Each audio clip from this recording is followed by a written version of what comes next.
If the output is positive, he is a good leader. Yes. If the output is not achieved, he is a bad leader. Generally, yes.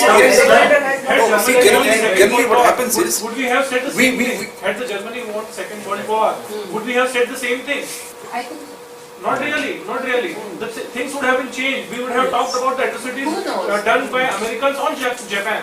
We would have talked something different, which we do not talk today. Yeah, there is a statement that victors always rewrite history. Exactly. But then there are a lot of people who come against, I mean, even the... Possibly this discussion would not have happened in English. Maybe. We would have been talking in German. my question is, And Subhash Chandra Bose, who have been the father of the nation. sorry, But that is a very dreadful scenario. but we have religious leaders, we have spiritual leaders, yes, we have political leaders, we have these CEOs, and in the present day context, you have somebody like Baba Ramdev also, yes. or Sri Ravi Shankar. I mean, they have done very good spiritual marketing. Or you talk about a leader like Prabhu Radhesha, who is totally changed the concept of ISKCON temples. There are people, I mean, where do you place them at? Just because I'm a Hindu, I'll say, okay, ISKCON is right. Another person who's of a different religion would say that Al-Qaeda is right. Maybe if I was different, one problem- I would say that this See, is right. one So problem- what is right and what is wrong? See, one problem and is- where do ethics fit in there? Yes. See, one problem Is winning good leadership, or even losing a very good leadership? See, the problem is that when we talk about outputs, or I would say ends, one of the problems, challenges that we have is to quantify those outputs, right? So, what is the extent of, extent of influence or particular leadership process on, say, people? Okay. So, for example, when a damage is done, okay, for example, like in the case of Rwanda, like we had numbers, 8 lakh people in 4 days were killed. So we get a sense of how bad it was, right? Now, in a lot of these cases, what we can't get a sense of what is the magnitude of the impact, and whether it's for the good or it's for the better. It has nothing to do, according to me, any type of leader, be it a religious leader, spiritual leader, whatever it is. No, genocides and all the extremes. Well, I did write something on leadership crisis. Okay. And is our education system failing? Yes. I did attend this thing and I Yes. went into all this. Yes. So why are we calling it? Because actually are we suffering from a It's a social disease. A disease or Yes. whatever you call it. It is. Of leadership crisis. Are we into that phase right now? See, is when the you- world into this phase right now? See, the point here is when you say leadership crisis, what do you intend to say? Is it a crisis of good leaders or bad leaders? It is access No, of probably effective leadership. let me finish this. Your assumption probably is good leaders. And that's what, the whole world has been kind of following, trying to produce good leaders, talking about good leadership. This book, I would say it's a corrective. It tells you that leadership need not always be good.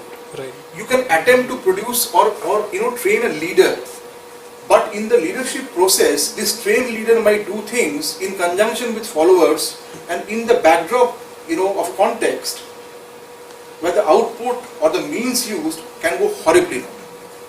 And in fact, coming back to the academic world, if you look at confessions of some of the best in the world, they say it's very, very difficult to teach leadership like this. Because the point here is, if I learn something, I should be able to apply the learning to make myself better. That's the original concept. Today, the challenge is, when you go into a classroom and start talking about leadership, as I mentioned in the first slide, people get more confused than get clarified. And the idea of teaching leadership is not that. The idea of teaching leadership is probably, what is my style of leadership? How am I as a person? How will I behave in different contexts? If I need to change my style of leadership in a different context, what do I need to understand? What do I need to develop? That's, I think, more important. Which probably is a big, big challenge right now. And in fact, if you look at the journal, I can forward you the soft copy which Professor Gavino and Professor Portable talks about. They talk about the same thing. They say that that's the major challenge to it. So, you know what, there's one Ma'am, can I take a interesting... question because he's been raising his hand for a long Okay, time? sure. I'll just take his question. I have You no have idea. started with, you have started with saying that, being a leader, you need to have at least one follower. Without follower, you cannot be a leader. Now, my question is, like, if you look at the history, in Germany you have Hitler, and then in Uganda you have Idi Amin, and there are many more people who are connected with one destructive goal, and people who are, attracting in that particular goal.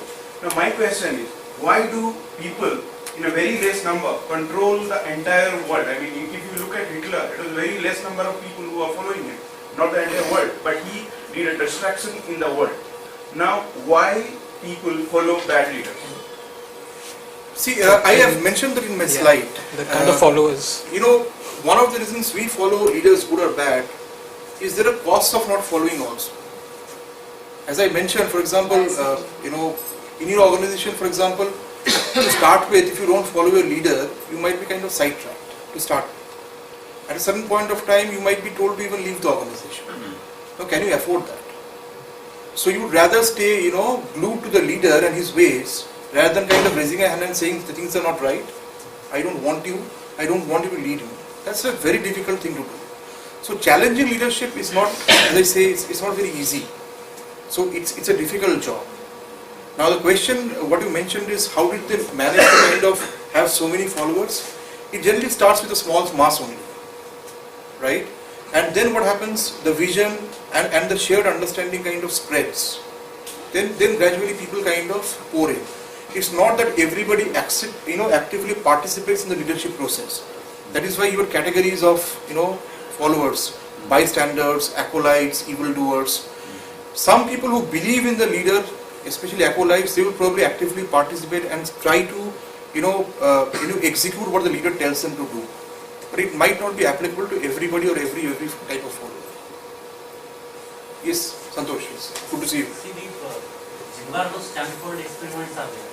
Zimbardo's prison Stanford experiments, where he had shown that the people who actually, he is talking about average person, not as a leader. And he is saying that when people assume certain roles, they behave badly. The same experiments then afterwards the US government used for the why people behave badly in the certain prisons. Right? Their army itself, how they behave badly in Myanmar, etc. So I was saying, throughout your slides, I'm not sure, but I think we have not discussed the role of leader itself tends to make leaders behave badly. That part. Yeah, I mean, and probably Santosh, you are referring to the equation of power here. You're bringing in power into the equation. Yes, power. Power can lead people astray. I mean that's why when we refer to John Gardner, when he said that leadership and coercion are different, right? And he says leadership on a same scale, leadership is at a higher level. Now, that's completely confusing, because in leadership there is an element of power, and that power, if you are not aware of, and if you don't exercise control of that power effectively, you can go wrong, and that's what happens with a lot of people also. So I have another point See, of- my opinion. So I'll just take a question because. So, there is some interesting stats that you have yourself given, or maybe Parvati. No, I have copied it from. Yeah. So those stats say that those companies which were world leaders or Fortune 100 companies in 1955, the kind of fall occurred in those number of companies, and 10 or 15% more of them are probably going to work at 2005, which is already Yes, done, and yes, I believe they have gone. Except, when Ford is okay, Ford selects us, but then Right. what it is. So, don't you think this is common? Whatever is going to rise is going to fail.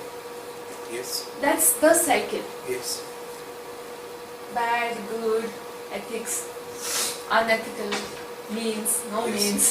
So if you look at the larger picture of a century, you'll see that whatever good leadership you thought was a good leadership, and again not good leader or bad leader, the good leadership cannot stay there for long, and then it fades away.